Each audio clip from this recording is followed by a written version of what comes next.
नमस्कार दोस्तों, एक बार फिर से स्वागत है आपके अपने चैनल टारगेट एजुकेशन क्लासेस पर। दोस्तों, आज हिंदी साहित्य का बहुत ही महत्वपूर्ण टॉपिक पढ़ने जा रहे हैं जिसका नाम है अनियोक्ति अलंकार और समासोक्ति अलंकार में अंतर। दोस्तों, हमारे पास बहुत से कमेंट आए थे कि सर अनियोक्ति अलंकार और समासोक्ति अलंकार में अंतर समझ में नहीं आ रहा। तो दोस्तों, इस वीडियो के माध्यम से हम अनियोक्ति और समासोक्ति अलंकार को स्पष्ट करने की कोशिश करेंगे। तो शुरू करते हैं सबसे पहले अनियोक्ति अलंकार। तो दोस्तों, अनियोक्ति अलंकार अर्थालंकार है। दोस्तों, अलंकार में कहीं से भी कोई प्रश्न पूछा जा सकता है। राजस्थान गवर्नमेंट एग्जाम हो या अन्य कोई एग्जाम हो, जहाँ पर हिंदी की बात आती है, अलंकार की बात आती है, तो अलंकारों में से प्रश्न कहीं से भी पूछे जा सकते हैं। हर एक चीज़ को, हर एक बात को हमें ध्यान से पढ़कर चलना है। तो दोस्तों, अनियोक्ति अलंकार अर्थालंकार है। अर्थालंकार आप जानते भी हैं कि जिस काव्य का अर्थ से मन खुश हो जाए या प्रसन्न हो जाए, यानी अर्थ समझ में आ जाए। अब देखते हैं अनियोक्ति। अनियोक्ति शब्द अन्य प्लस उक्ति दो शब्दों से मिलकर बना है। अनियोक्ति शब्द अन्य प्लस उक्ति दो शब्दों से मिलकर बना है। अन्य का अर्थ है अन्य दूसरे के लिए, उक्ति का अर्थ है कथन, यानी अनियोक्ति का अर्थ हुआ अन्य या दूसरे के लिए कथन। अन्य या दूसरे के लिए कथन, यानी जिसे कुछ कहना हो उसे स्पष्ट शब्दों में न कहकर अन्य को संबोधित इस तरीके से किया जाए कि जिसे हम कहना चाहते हैं उसे वास्तविक बात समझ में आ जाए। जैसे हमारे घर में ससुर और बहू प्राचीन काल में नहीं बोलते थे, कुछ घरों में आज भी आपस में बात नहीं करते हैं। वो क्या करते हैं, जब घर में किसी चीज़ की आवश्यकता होती है तो बहू अपने छोटे बच्चे को संबोधित करके कहती है कि दादाजी से कहना कि घर में इस चीज़ की आवश्यकता है। तो यह माध्यम हो गया बच्चा, परंतु वो बच्चे से तो नहीं कह रही है, वो किससे कह रही है, दादाजी से। और दादाजी को वास्तविक बात समझ में आ गई कि आज घर की ये वस्तु लानी है हमें। तो ऐसी अगर कोई काव्य होता है, ऐसा कोई पद होता है, तो वहाँ पर क्या होता है, अनियोक्ति अलंकार होता है। तो अनियोक्ति अलंकार क्या हो गया, जिसे कुछ कहना उसे स्पष्ट शब्दों में न कहकर अन्य को संबोधित करके इस तरीके से कहा जाए कि उसे वास्तविक बात समझ में आ जाए। दोस्तों, इसे परिभाषित करते हैं प्रस्तुत अर्थ को, यानी जो हमारे सामने है, प्रस्तुत अर्थ को अप्रस्तुत के द्वारा सूचित किया जाए, वहाँ पर अनियोक्ति अलंकार होता है। दोस्तों, थोड़ा सा ध्यान से देखना, हमारे पास प्रस्तुत अर्थ है, उसे हम सीधा नहीं कर रहे हैं, किसके माध्यम से कर रहे हैं, अप्रस्तुत के द्वारा सूचित कर रहे हैं, वहाँ पर अनियोक्ति अलंकार होता है। प्रस्तुत को उपमेय और अप्रस्तुत को उपमान माना जाता है। तो जैसे यहाँ पर पहला उदाहरण है, स्वार्थु सुकृतु न सरमु वर्था देखी व्यंग विचारी बाज पराए पानी परी तू पंछी नू न मारी। स्वार्थु सुकृतु न सरमु वृथा देखी व्यंग विचारी बाज पराए पानी परी तू पंछी नू न मारी। ये दोहा कवि बिहारी जी द्वारा लिखा गया है। ये जब लिखा गया था, जब राजा जय सिंह औरंगजेब के कहे अनुसार अपने ही देश के यानी हिंदू राजाओं को मार रहा था, नष्ट कर रहा था। उस समय कवि ने राजा जय सिंह को सावचेत करवाया था, सचेत कराया था। किस प्रकार कराया था, देखो, स्वार्थु सुकृतु न सरमु वृथा देखी व्यंग विचारी बाज पराए पानी परी तू पंछी न मारी। हे बाज, तू शिकारी के कहने पर अपनी ही जाति के पक्षियों को क्यों मार रहा है, इससे तेरा कोई भी स्वार्थ पूरा नहीं होने वाला है। हे बाज, तू शिकारी के कहने पर अपनी जाति के पक्षियों को क्यों नष्ट कर रहा है, इससे आपका कोई भी स्वार्थ पूरा नहीं हो रहा, आपका कोई भी कार्य सफल नहीं हो रहा है। तो दोस्तों, यहाँ पर बाज किसके लिए कहा गया, जय सिंह के लिए। शिकारी शब्द किसके लिए आया है, औरंगजेब के लिए। शिकारी शब्द किसके लिए है, औरंगजेब के लिए। और पक्षी शब्द आया हिंदू राजाओं के लिए। तो देखते हैं अब इसमें प्रस्तुत अर्थ क्या है और अप्रस्तुत अर्थ क्या है, क्योंकि कवि बिहारी जी क्या कहते हैं, अप्रस्तुत अर्थ के द्वारा प्रस्तुत का कर रहा है। तो यहाँ पर प्रस्तुत अर्थ लिया गया बाज, पहले क्या है, प्रस्तुत अर्थ लिया गया बाज और शिकारी। अप्रस्तुत कौन है, जय सिंह और औरंगजेब, जय सिंह और औरंगजेब। क्योंकि अप्रस्तुत जय सिंह है, औरंगजेब है, तो किसके माध्यम से कह रहा है, बाज और शिकारी के माध्यम से। तो यहाँ पर कौन सा अलंकार हो गया, इसमें कौन सा अलंकार हो गया, सोच के बताओ दोस्तों। यहाँ पे हो गया अन्योक्ति अलंकार। दोस्तों अगला है, माली आवत देख कर कलियन करी पुकार, फूल फूल चुनी लिए काल हमारी बार। माली आवत देख कर कलियन करी पुकार, फूल फूल चुनी लिए काल हमारी बार। तो देखो, माली, मालिया हम सब जानते हैं कि माली जो बाग में काम करता है, बगीचे की देखरेख करता है, फूलों की देखरेख करता है। तो माली को देखकर कलियन यानी फूल से जो पहला रूप होता है, फूल का जो पहला रूप होता है कली यानी कलियन, माली को देखकर कलियां पुकार कर रही है। क्या कर रही है कि फूल फूल चुन लिए। माली ने आज जो फूल हैं उनको तो चुन लिया, उनको तो तोड़ लिया, काल हमारी बार। कलियां कह रही है कि कल हम फूल बन जाएंगी तो कल हमारी बारी होगी। यानी कलियां माली को आता हुआ देखकर पुकार कर रही है कि माली ने आज फूल फूल तो चुन लिए और कल हमारी बारी है। तो यहाँ पर अप्रस्तुत अर्थ है माली और कलियां। अप्रस्तुत अर्थ क्या है? माली और कलियां। क्योंकि कवि बिहारी जी किसके द्वारा संबोधित कर रहे हैं? माली और कलियों के द्वारा। और इसमें प्रस्तुत अर्थ है यमराज और युवा। यानी प्रस्तुत अर्थ क्या लिया गया कि यमराज को देखकर माली का प्रस्तुत अर्थ क्या लगाया गया? यमराज। और कल्याण का दूसरा अर्थ क्या लगाया गया? प्रस्तुत अर्थ क्या लगाया गया? युवा। कि यमराज को आता हुआ देखकर युवा पुकार करने लगे। फूल फूल चुन लिए, यानी जो बुजुर्ग थे जिन्होंने अपनी उम्र पूरी कर ली है, उनको तो आज यमराज ने अपने पास बुला लिया है। काल हमारी बाल, और आने वाला जो कल होगा उसमें हमारी बारी होगी। अर्थात यमराज हमें भी अपने पास बुला लेगा, हमें भी अपने साथ ले जाएगा। तो यहाँ पे अप्रस्तुत अर्थ है माली और कलियां, प्रस्तुत अर्थ है यमराज और युवा। तो ये हो गया दोस्तों हमारा कौन सा? अन्योक्ति अलंकार। अब पढ़ेंगे समासोक्ति अलंकार। क्योंकि अन्योक्ति अलंकार में क्या होता है? दोहे को अप्रस्तुत के माध्यम से प्रस्तुत का अर्थ बताया जाता है। अप्रस्तुत के माध्यम से प्रस्तुत का अर्थ बताया जाता है। दोस्तों यहाँ पर थोड़ा ध्यान देना, प्रस्तुत और अप्रस्तुत होता क्या है? प्रस्तुत का अर्थ है जो हमारे सामने है, और अप्रस्तुत का अर्थ है जो हमारे सामने नहीं है, जो हमारे सामने नहीं है।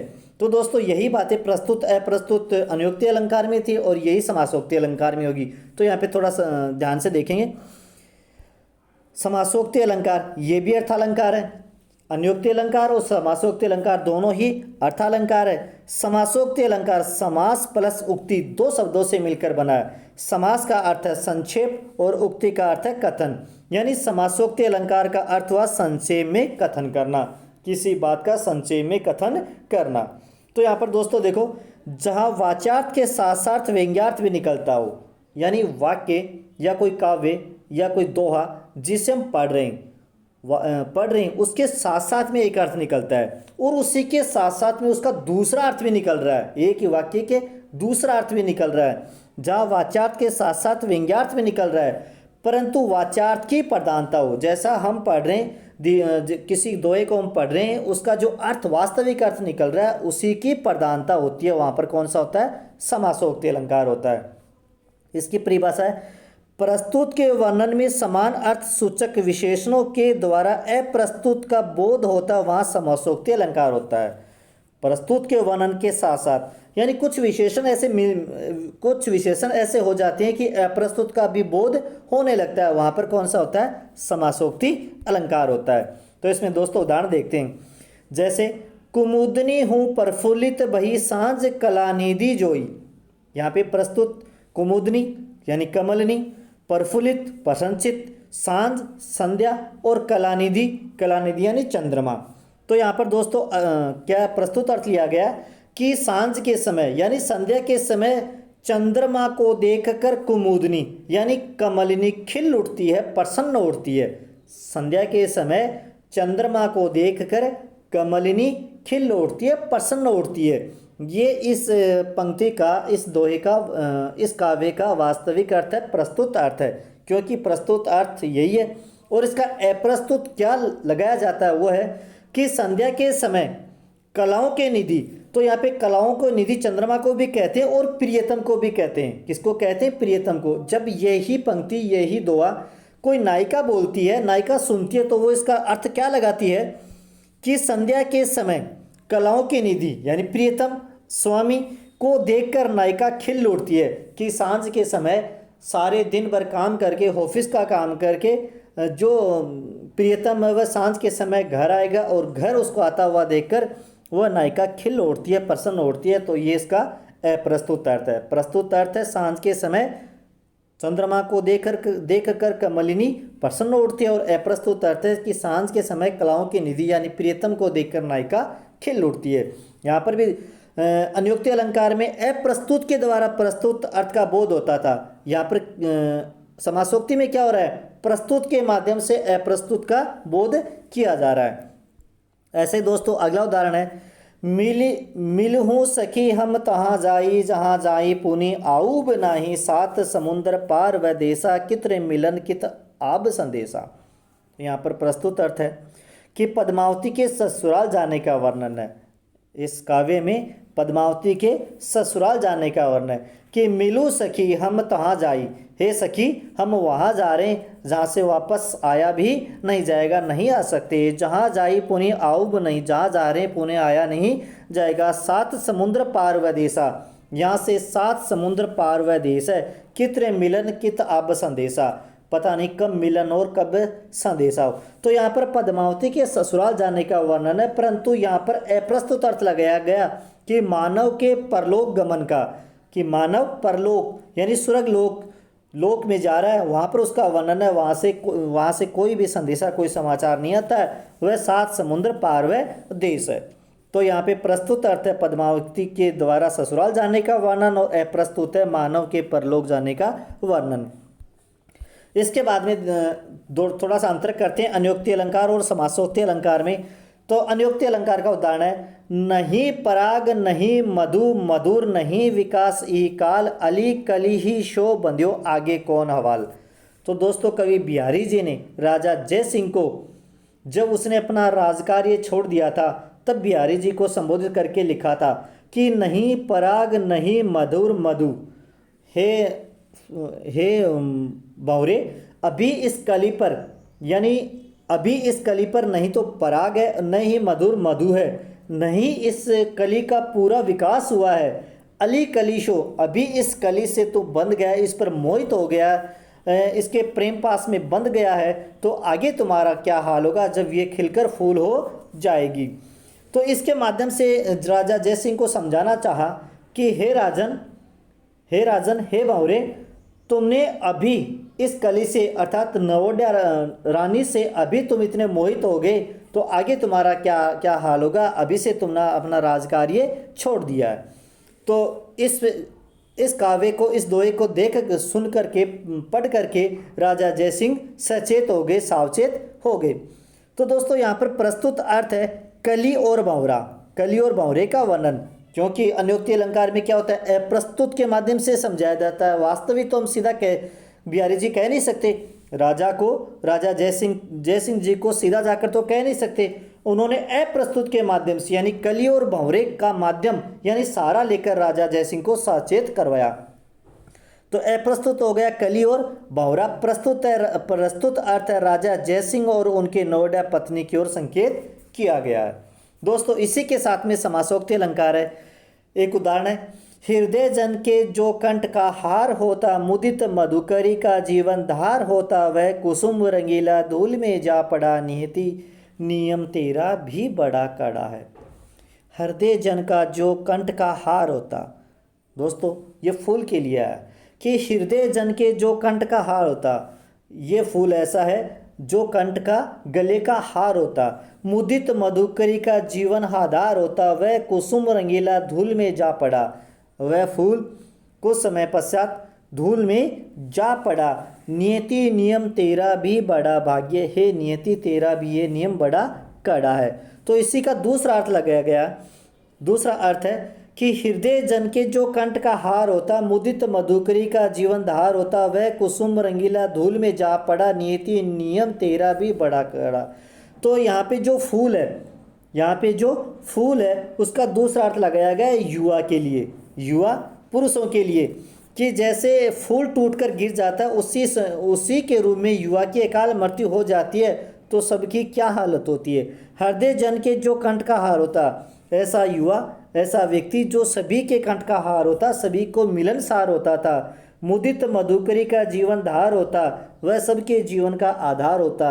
वह कुसुम रंगीला, वह कुसुम यानी पुष्प यानी फूल अर्थात युवा रंगीला धूल में जा पड़ा। आज वह युवा है, रंगीला था, रंगीला था, वह आज धूल में जा पड़ा है, धूल के समान हो गया है। हे नियति, नियम तेरा भी बड़ा कड़ा है, तेरा भी बड़ा ही कड़ा है। तो यहाँ पे प्रस्तुत अर्थ है फूल का टूट कर गिरना, फूल कर टूट कर गिरना प्रस्तुत अर्थ है। फूल के माध्यम से समझाया गया कि फूल का टूटकर गिरना। अप्रस्तुत अर्थ लगाया किसी भी युवा की अकाल मृत्यु होना, किसी भी युवा की अकाल मृत्यु होना। तो हमने दोस्तों अनुक्ति और समासोक्ति अलंकार को अंतर समझने की कोशिश की है, अच्छी प्रकार से समझाया है। और दोस्तों वीडियो आपको कैसा लगा कमेंट में लिखिए और वीडियो को लाइक और ज़्यादा से ज़्यादा शेयर करें। धन्यवाद दोस्तों।